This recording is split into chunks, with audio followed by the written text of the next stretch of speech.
bien-aimés, ce que j'aimerais vous raconter aujourd'hui, c'est que le diable, le Satan, c'est un ennemi déjà vaincu.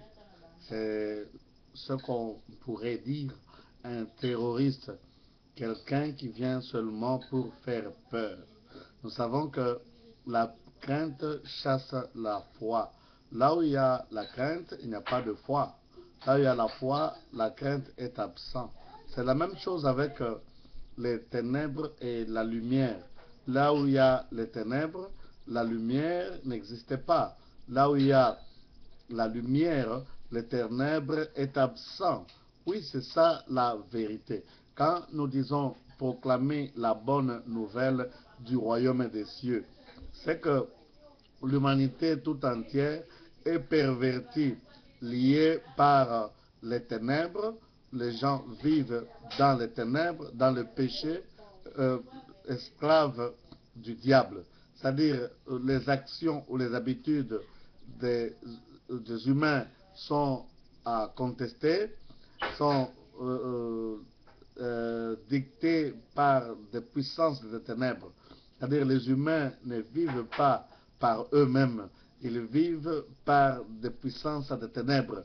Maintenant, la bonne nouvelle, c'est que Jésus-Christ est venu pour apporter la libération.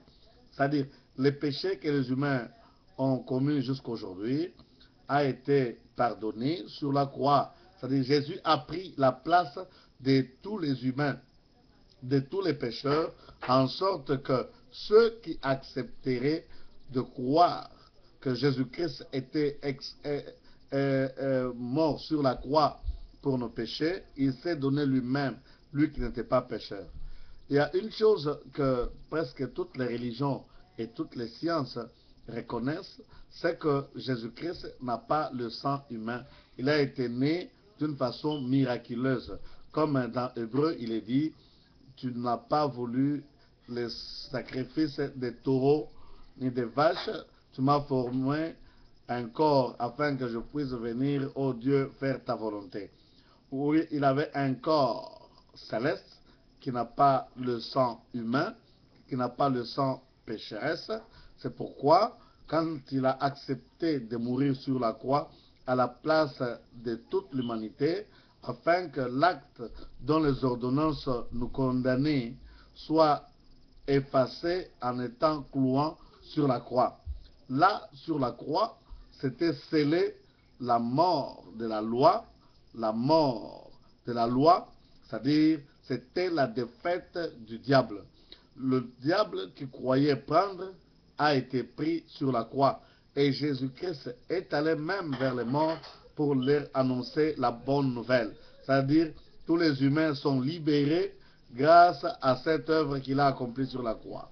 Alors, il a été ressuscité le troisième jour pour nous donner la vie et la vie éternelle. Ce que nous sommes, nous qui étions perdus, nous sommes les enfants de Dieu à part entière et nous vivons la vie de Dieu, une vie qui est éternelle, une vie qui surpasse les données de ce monde, une vie qui surpasse toute la nature humaine, c'est-à-dire au-delà de ce qui est naturel, au-delà de ce qui est sagesse humaine ou sagesse de ténèbres.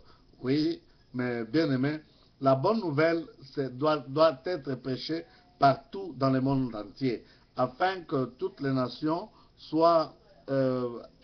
puissent avoir le témoignage de la mort et de la résurrection de Jésus-Christ, pour que ceux-là qui doivent être sauvés puissent être libérés de la puissance des ténèbres.